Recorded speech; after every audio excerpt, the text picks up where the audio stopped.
Welcome to BIV Today, the business podcast from the Newsroom of Business in Vancouver. I'm Kirk LaPointe, publisher and editor-in-chief. The province yesterday rolled out the vaccination plan, and it includes several new approaches to inoculate British Columbians from the coronavirus. One of our reporters, Tyler Orton, has been working for weeks now on the logistics of the vaccinations. He has a special report that he's leading this week in our print edition. He joins me now to discuss in a two-part series that we're going to do. Tomorrow, we'll be talking to Pascal Spothelfer, who is the head of Genome BC. Good to see you, Tyler. Thank you, Kirk.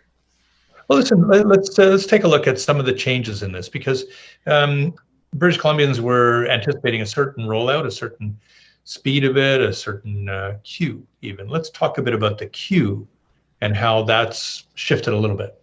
Yeah, well, a lot of those younger British Columbians that were expecting to get their first doses maybe by the summer, it looks a lot more likely now that they'll be getting their first doses maybe by late spring, based on the decision by the government to kind of rearrange how the doses are going to be administered based on the interval between the first and second dose.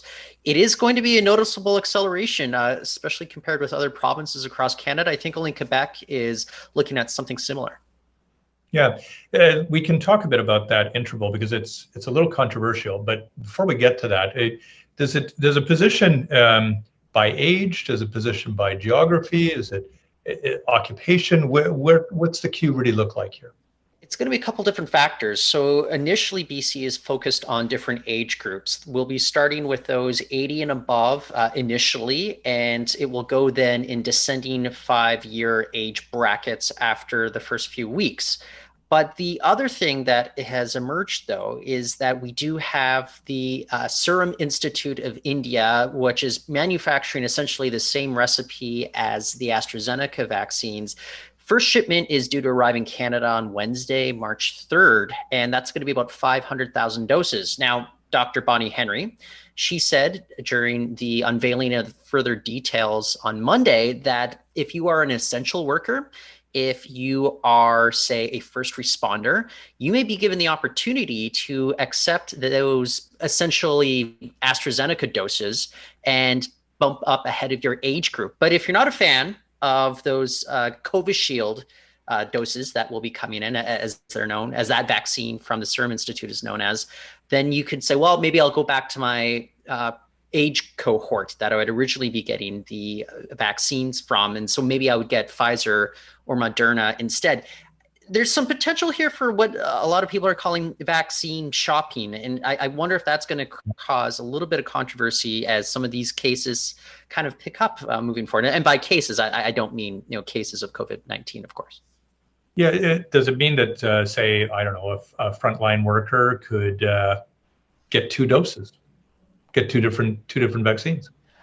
So there, right now, the province is exploring whether or not that could be a possibility. They have not come down and committed to anything like that at this point. But it's also interesting, though, is that the federal government hasn't exactly come out and said, yeah, we're right behind BC's plan. We had federal officials speaking earlier today about how they're still looking at the data, looking at what Quebec and what British Columbia is deciding to do by stretching out their intervals much longer than the other provinces. And they'll be seeing if we're still going to be getting a good amount of protection from that. Bonnie Henry seems very, very convinced that we will be getting sufficient amount of protection to immunize a large group of British Columbians much sooner than expected. We're just not going to be getting that maximum level of protection that we would otherwise get from 2 doses administered just a few weeks apart versus 16 weeks apart, which is the new plan from British Columbia. Yeah, so let's talk about that interval, because yes, it is controversial. And yes, so far, the rest of Canada is not prepared to follow in British Columbia's footsteps. But this is not the first place in the world that this is being done. Other countries have tried this. And is that what Bonnie Henry and her staff are really depending on here, is data that's coming from places like Israel and other places where, say, in some cases, the duration, the interval, as you call it, is quite protracted? And I think it's also very important to think about the fact that the intervals that were suggested by, say, Pfizer and Moderna, it's based on clinical trials. These clinical trials were sped up quite a bit. They want to be able to get those jabs into people's arms within, 3 to 4 weeks and make their assessments based on that.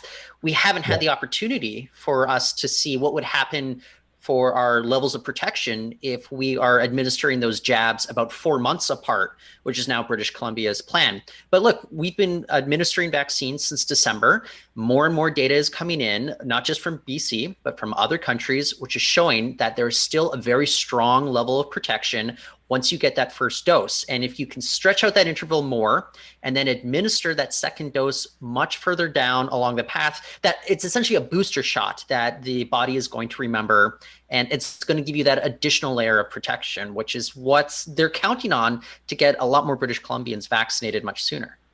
Yeah, I mean, obviously, because it's not as if Canada is getting all 90 million doses of vaccines loaded, into the country at once. It's going to have a scheduled rollout and supply of this, and as we know, this schedule has been a little bit behind what we anticipated. We're getting a lot of heat on the federal government and on the provinces in this case here to do it. So your point is interesting. It was just, this isn't really a haste to market as much as it is a bit of a rush to market that researchers were under in order to try to get the first evidence that the coronavirus could be suppressed with a vaccine. Yeah, and I think it's worth noting, like, if we have a large group of British Columbians given protection all at once, that can actually go a long way in kind of quashing the coronavirus here on the West Coast. But do we also have to consider what happens if tourists from other parts of the country are just going to drop into BC? Like, how does that affect, especially when we consider the additional strains that have been emerging internationally and how that could impact things as well? New data out of Israel, though, is also revealing how the Pfizer vaccine, it has proven effective at stopping people from transmitting the COVID-19 virus to others, where we don't necessarily have that same data from AstraZeneca or from Moderna at this point either. Yeah, well, look, already today in media, you can see there are people arriving from Quebec for spring break into British Columbia. Right?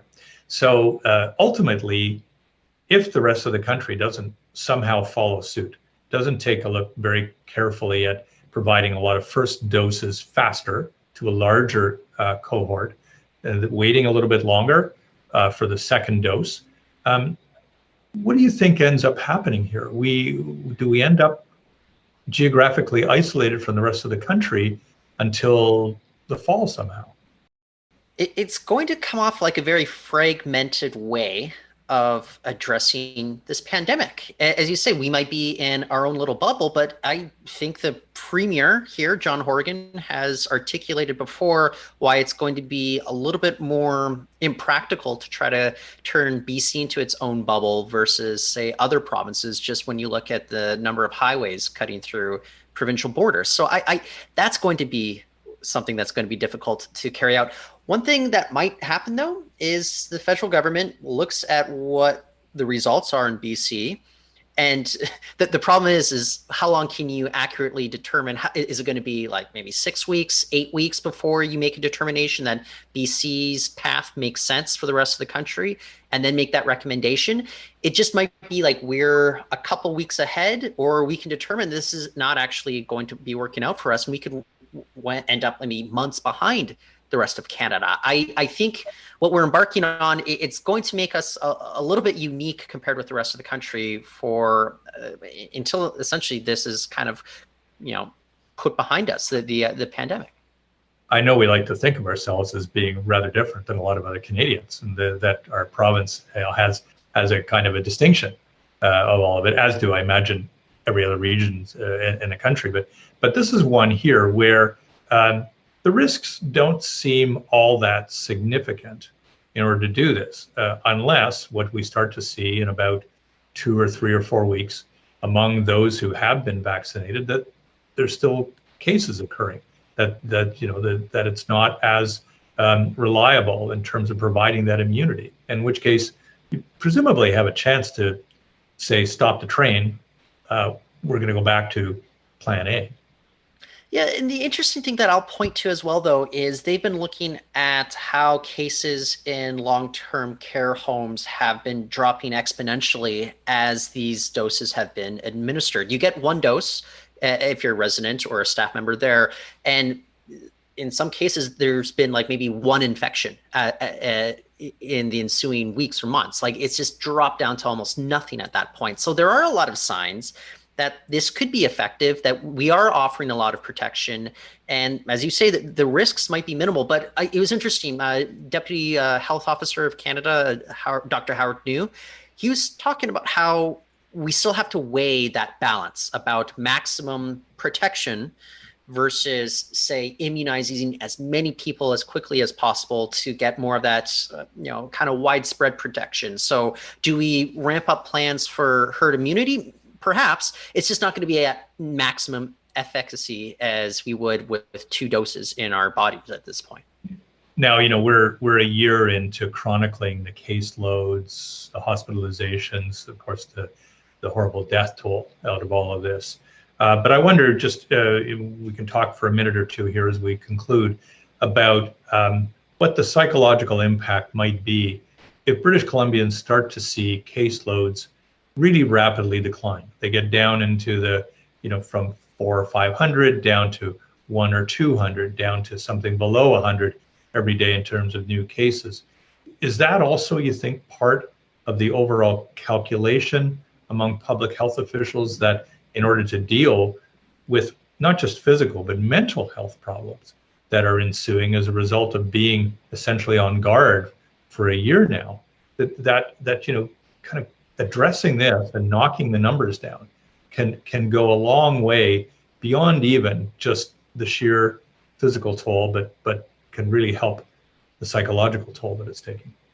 Yeah, I agree with that assessment. And it's also important just to figure out kind of the balance that has to be struck between the physical health and the mental health. And if we are continuing to have difficulties with being isolated, having very, very small bubbles within us, it's going to take that much more of a toll on British Columbians. I think there's just this pent up desire for people to not stay at home anymore. I think they want to get out and in safe manners, interact with good family members, good friends, what have you. I just don't know if it's going to be safe enough for us to go to large concerts anytime by the summer. I think that's a little bit out of the question. But look, we don't know. There's so many unknowns, much like there was 1 year ago. We could see things knocked down exponentially in a way that we were not expecting before. We could perhaps, be leading the country, but I don't want to get ahead of ourselves. It's an experiment. We are essentially kind of the guinea pigs to a certain degree here, and how it works out. It seems as if health officials on the West Coast have a lot of hope for this. I hope British Columbians can get behind it, and if our mental health improves as a result, I think it's going to be that much better for society too. Last question, and it's almost as much of a statement as a question, but with the warmer weather arriving, do public health officials almost have no other choice but to frankly get as many people vaccinated as possible, knowing that the allure of warmer weather is going to get us out more, going to get us into crowds more, going to be much more difficult to regulate these bubbles when most of us are in fact inside because just the sheer weather issues here. Yeah, and I also think maybe those health officials were expecting that numbers would inevitably go down with the warmer weather, because let's be honest, there are some people that are kind of pushing the boundaries of these restrictions. There are people that are still having large indoor gatherings. If those large gatherings get pushed outdoors, that risk goes down significantly with the warmer weather as well. So it's going to be something that we're going to have to continue to monitor. We have seen, even though there have been like notable declines in a few weeks, things have kind of leveled off recently in terms of case numbers across Canada. I think that as we get into later in March, as spring becomes much more apparent in our weather, I'm hopeful that cases will go down further as more people are just outside to interact versus, sneakily trying to interact with friends that they shouldn't be while they're inside. Although Theresa Tam, the country's public health official, is noting that there's a small uptick in the caseloads across Canada, and she's basically saying, do not get too fast and loose too quickly here in Canada. We still have some work to do. We stand to benefit a little bit because of our climate out here. We're going to be outdoors a little faster than the rest of the country. So it behooves us, I guess, to make sure that as many people have their first doses before they go outside. Because, they'll go outside, but you know what it's like, Tyler. I mean, the party will go inside at some point in the course of the evening, right? Yeah. Anyway, good to see you. Thanks a lot for your help on this. Good work this week on the package, and lots more to come. Many more months for sure of watching this vaccination rollout. Excellent. Thank you, Kirk. Tyler Orton with BIV. I'm Kirk LaPointe, publisher and editor-in-chief. Tomorrow, our second part of this series features Pascal Spothelfer, who's the CEO of Genome BC. He'll talk about what Genome BC's research, long-term research, looks like in this field. Thanks a lot for watching.